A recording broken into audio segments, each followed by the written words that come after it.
name is Kylie Hansen. I'm Nakia Lewis. I'm Ellen Claire Newell. And we are master students at Florida State University in health policy. And this is our presentation on lead in Florida schools' drinking water. Before getting into the proposed solutions, I will give a brief summary of the problem with lead in drinking fountains. First, lead is a toxic metal that is released from old, corroded pipes. When ingested, it is a neurotoxin, diminishing mental development, causing lower IQs and behavioral issues in students. According to the EPA, there is not a safe level of lead consumption for children. Most often, children are exposed to this neurotoxin when drinking out of their school fountains. Almost 100,000 schools are not regulated under the Safe Water Drinking Act, which requires lead level testing at each water source. Although laws have banned the use of lead pipes since 1986, still 70% of schools in America today were built before that date. Our group is proposing 3 solutions to reduce or remove the lead levels in drinking water in Florida schools. Our 3 solutions include reverse osmosis, standard filtration, and complete pipe replacement. Beginning with reverse osmosis water purification process, it's accomplished by water pressure pushing tap water through a semi-permeable membrane to remove impurities from water. This is a process in which dissolved inorganic solids are removed from a solution. Reasons to use reverse osmosis water filtration system is because it's widely considered to be the best way to protect your household and reduce or remove lead from drinking water. It's great for improving taste, odor, and appearance of water by removing contaminants that cause taste and odor problems. It's inexpensive. It has very few moving or replaceable parts, which makes the system easy to clean and service. It also removes pollutants from water, including nitrates, pesticides, sulfates, fluoride, bacteria, lead, and much more. Reasons why not to use this system is because of clogging, filter replacement, and important natural minerals are being stripped off together with other impurities. Another reason is because it's best for smaller entities such as homes and small businesses, but may not work well for larger entities such as a school. Reverse osmosis uses a semi-permeable membrane to remove impurities from water, provides a low-maintenance, chemical-free option to help achieve clean, great-tasting water each and every day. It began being utilized by cities in 1977, and since then, reverse osmosis has become increasingly popular because it's safe, cost-effective, and easy to maintain. Horizontal and vertical equity. Horizontal equity. Access to safe drinking water is essential to health, a basic human right, and a component of effective policy for health protection. Vertical equity. Lead poses a serious health threat, especially for pregnant women, infants, and young children.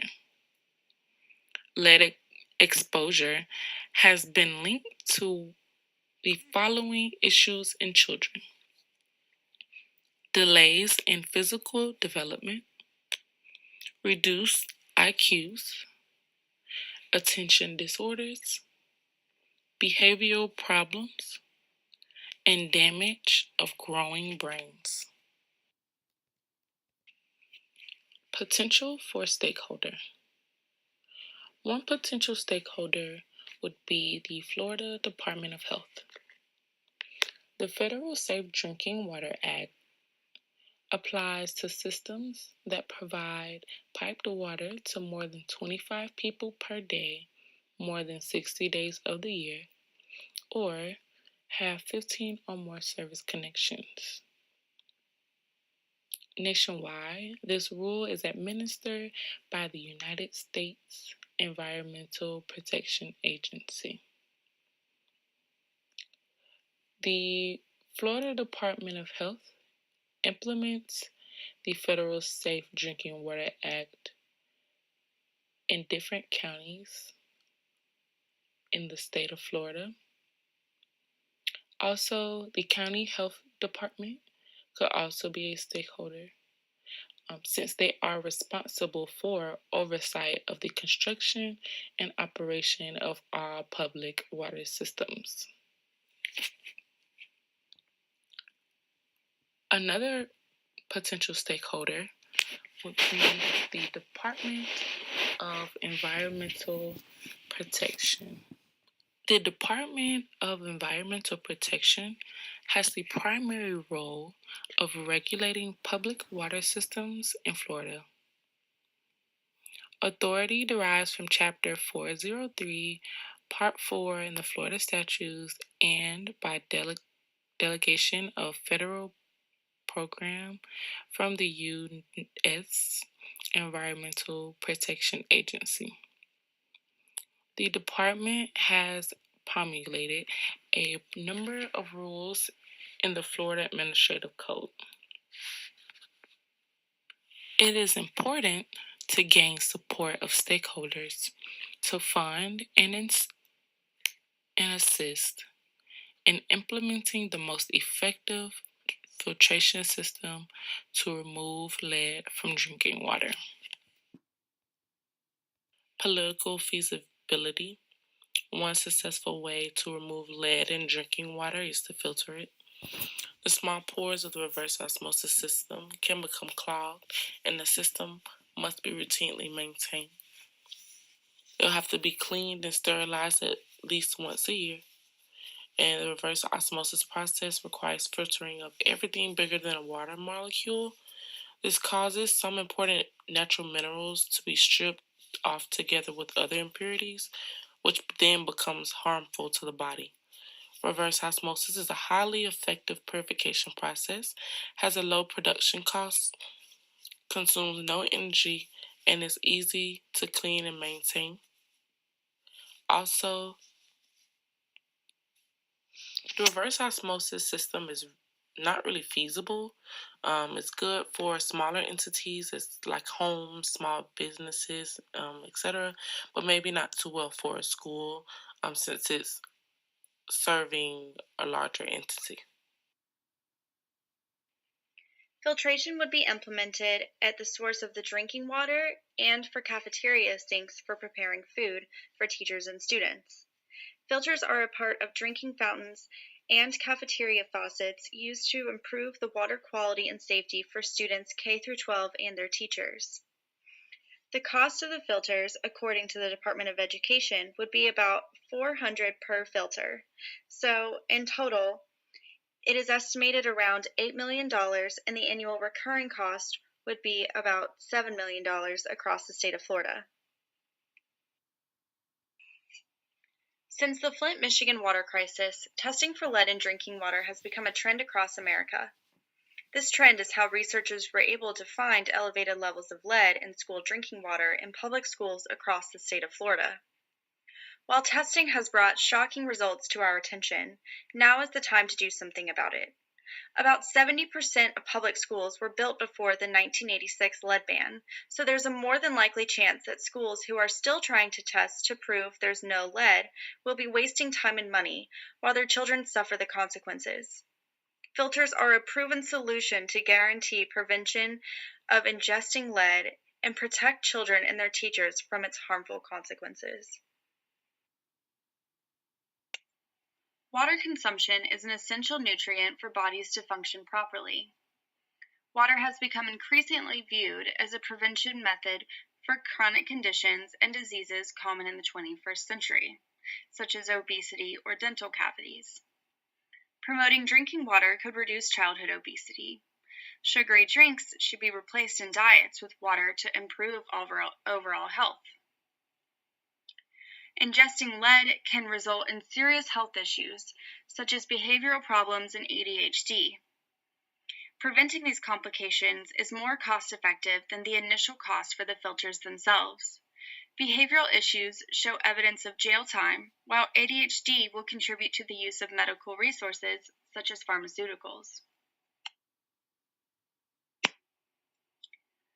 The Get the Lead Out initiative is supported by Physicians for Social Responsibility, which is comprised of doctors and environmental activists from around the state of Florida. House Bill 545 to filter cafeteria water and drinking fountains did not pass this 2019 session. However, Senate Bill 66 to filter cafeteria water and drinking fountains was unanimously passed with 20 waves in support. Unfortunately, after the Senate, this bill did not make it through appropriations. Many school districts from around the state of Florida are okay with funding this bill. However, some do not want the burden of cost. The original intention was to get funding through the state, but that was changed throughout the process. Leon County Schools agreed to filter all schools, which achieved the goal locally. This bill had many co-sponsors from both the Democratic and Republican Party. However, more support is needed from the Republican Party as they are the current majority leaders. Senator Cruz, who is from the District of Tampa, says he is committed to this bill being passed and implemented. For next session, we foresee more hope on this bill being passed as we have just appointed a new Surgeon General, Dr. Celeste Phillip, who is a pediatrician from Alachua County and has already outwardly supported this bill. Testing for lead in drinking water is costly and ineffective at this point. There are now collected samples from almost all the counties in Florida, which show elevated levels of lead in public school drinking water. The cost of testing for the potential to find no lead is more costly than it would be to just prevent the issue of the inevitability of our failed infrastructure. Filtration is a guaranteed solution to prevent lead exposure. According to an expert at the CDC, the only way to protect the public health is to remove the pipes. Lead in water occurs through the corrosion of plumbing products.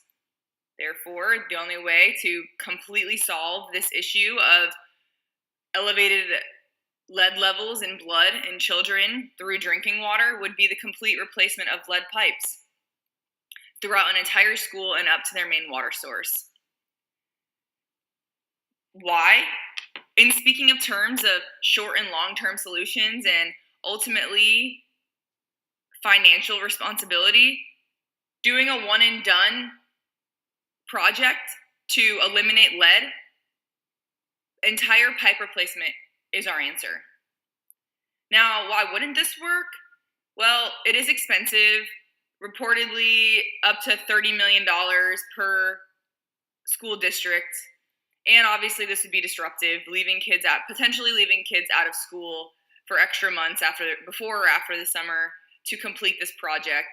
And ultimately might not be the best option in all of the proposed solutions. To fully eliminate lead in drinking water in schools, a complete replacement of lead-corroded pipes is the safest, permanent, and long-term solution to lead poisoning, especially for children. Partial pipe replacement is more harmful than leaving aged pipes in the system. Once a pipe is disrupted, it releases more lead pollutants into the water, temporarily raising the lead levels. The New York 2017 Clean Water Infrastructure Act sets the standard for the future of clean water. The governor and legislature passed a bill which will spend $2.5 billion in New York for renovation of pipes for clean drinking and wastewater. Their program is thriving as cities continue to apply for and receive grants. Other solutions ultimately decided they would need new pipes to fix their problems after changing the pH level to reduce acidity in the water and conducting daily flushing of the school water system proved to be ineffective. Naturally, children are in a helpless and vulnerable situation when it comes to the lead in water pipes. Water is an everyday essential to living. So when they're thirsty after lunch and they go drink out of their water fountain, that is actually hurting their mental development overall, and they can't do anything about it. So therefore, it's our job to make sure that this vulnerable population is taken care of first.